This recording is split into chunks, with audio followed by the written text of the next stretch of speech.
Did you know that for centuries, a powerful empire straddling Europe and Asia? Well, maybe it wasn't just driven by religious conquest. That's a fascinating question, isn't it? What if the drive was something more fundamental, like wealth, maybe, power? Exactly. Today we're looking into the really early history of the Ottoman Empire. We're drawing on some historical scholarship that kind of challenges the traditional story. We'll explore how this huge force got started, looking at what really motivated its expansion, and the surprisingly mixed group that formed its early power base. Yeah, get ready to maybe reconsider what you thought you knew about the Ottomans. We've pulled together insights from different historical analyses, and we've even been inspired by approaches like those on Mindful Moments, that YouTube channel. Oh, right, the one using AI to look at books, encouraging deeper thinking on complex stuff. That kind of critical engagement is key here. Definitely. So let's start with that traditional view, the Gaza narrative. Right. The traditional idea is that the Ottoman Empire was founded on Gaza, basically. War for the Islamic faith against non-believers, mostly Christians. Holy war as the main engine. That's the story you usually hear. Fierce warriors, expanding the faith. But the historical digging suggests, well, maybe something else was going on too. Indeed. More recent historical thinking suggests the early Ottoman state was maybe more like a predatory confederacy. Predatory confederacy. Okay, what does that mean exactly? Well, what's really interesting is that this group wasn't just Muslims. It actually included Christian warriors fighting alongside them. Wait, Christians in the early Ottoman armies. That changes things quite a bit. So if it wasn't purely religion, what was pulling them in? The evidence points pretty strongly towards material gains. Think booty, plunder, and slaves. The main goals seem to have been getting rich and gaining power. Regardless of any religious slogans the leaders might have used. Exactly. The rhetoric might have been there, but the practical aims look very pragmatic. So the image we have, this army of purely Turkoman fighters driven by faith, that's maybe not the whole picture for the early days. It seems Turkoman fighters were probably a minority at the very beginning. The Ottomans conquered territory so quickly that they just didn't have enough people. They had to bring large numbers of Christians into the fold, not just for the military, but also to, run the places they conquered. That makes a lot of sense. Expansion needs boots on the ground and people to manage things. So being next door to Byzantium, a Christian state, wasn't just about religious opposition. It was also convenient. You can say it was fortuitous, yeah. A ready source of potential conflict, resources, and even recruits. And it's important to remember the word Ghazi back then, early 14th century. It mostly just meant warrior or maybe raider. It didn't automatically have that strong anti-Christian meaning it picked up later on.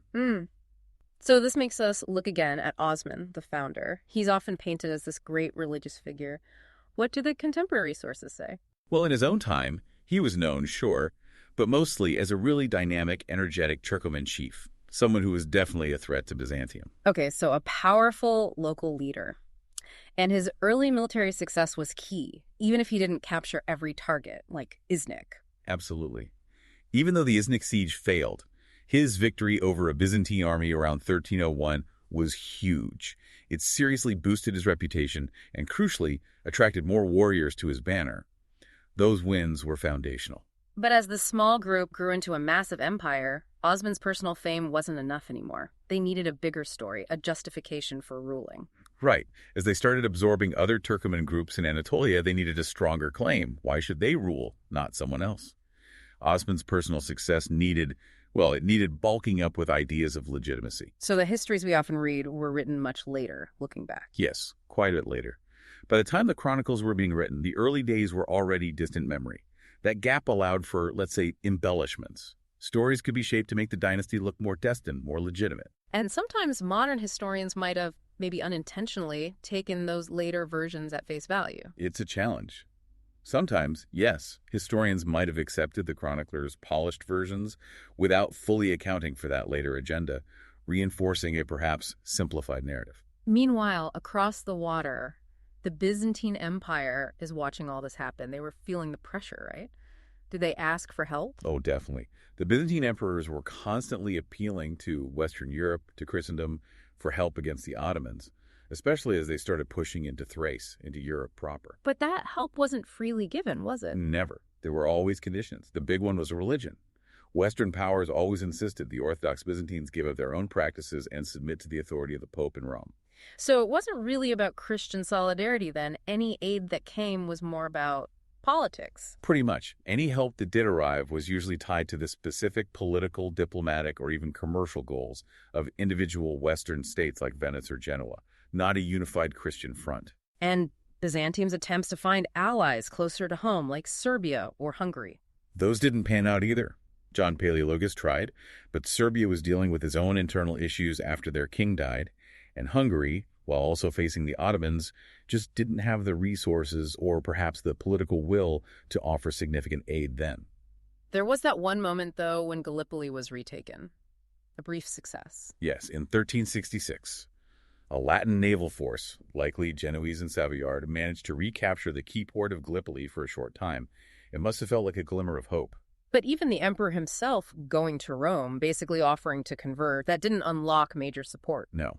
In 1369, Emperor John V went to Rome, a pretty desperate move, and he personally promised to accept the Latin Rite. But ultimately, no significant military aid came from the papacy in the West. Okay, let's pause here for a second. Thinking about all this, the mix of motives, the practical needs, the political games on all sides, it really paints a much more complex picture of the Ottoman rise than just holy war. Absolutely. It's about pragmatism, opportunity, the gradual building of an identity and a state apparatus. And this is where, critically engaging with the sources becomes so important, like the kind of thinking encouraged by platforms like Mindful Moments, or even discussions like ours here, or listening to various historical analyses. It's about getting past the simple stories. Exactly. And this pragmatism, these complex interactions, they continued even when the Ottomans faced huge problems. Look at what happened after the Battle of Ankara in 1402. Ah, yes. Tamerlane crushes the Ottoman army under Bayezid, a massive disaster for them. Huge. You'd think survival would be the only thing on their minds. But one of Bayezid's sons, Suleiman, his priority was actually holding on to the European territories, Rumeli. Not Anatolia. He seemed to prioritize Rumeli. And to do that, he started negotiating directly with the Balkan Christian powers he'd recently been fighting. Negotiating. From a position of weakness. What did that involve? It involved making major concessions. The Treaty of Gallipoli in 1403 saw Suleiman give up land and advantages that would have been completely unthinkable just a year before. Like what kind of concessions? Well, Byzantium was let off the hook, no more vassal status. They got Thessalonica back and territory on the Black Sea coast. Suleiman even promised to help them against Tamerlane if needed. Wow. And Byzantium took advantage. You bet. Emperor Manuel II felt emboldened enough to kick Ottoman merchants out of Constantinople and tear down their mosque there. Venice and Genoa also got better trade deals out of it. That shows incredible pragmatism from Suleiman, trying to stabilize one front while dealing with chaos elsewhere. But surely not everyone in the Ottoman camp liked giving back hard-won territory. Definitely not. Ghazi of Renos Bey, one of the most important marcher lords, a veteran of the Balkan conquests, was reportedly furious about surrendering lands they'd fought so hard for. It shows those internal tensions, doesn't it? It wasn't just one mind making decisions. And speaking of internal issues, succession seems like a recurring problem for them. Oh, absolutely. Officially, the Ottomans followed the Mongol idea. The whole empire goes to one son. No dividing it up. Okay, unified inheritance. Sounds clean. In theory. But the reality was often messy. A contemporary Byzantine historian actually reported Bayezid planned to divide the realm, though Ottoman tradition denies this. In practice, the right to rule often came down to who could actually grab the throne. Success was seen as proof of God's favor. Which means lots of fighting between brothers. Constant potential for succession crises. Sultan Bayezid had many sons and later grandsons. Every time a sultan died, there was a risk of civil war, often made worse because outsiders like the Byzantines would sometimes back one claimant against another to stir up trouble. So even later measures like fratricide, killing your brothers, didn't completely stop these power struggles. It didn't. Nor did the efforts of later court historians to write histories that made the early successions look smooth and preordained. The reality was often debilitating internal conflict, and just sitting on throne wasn't enough. Right, you needed more. You needed the support of the key figures, the statesmen, the military commanders, and crucially, you needed control of the treasury to pay everyone and run the state. Power was never automatic. Okay, let's zoom out again. Thinking about their success, geography obviously played a big part, didn't it? Hugely important.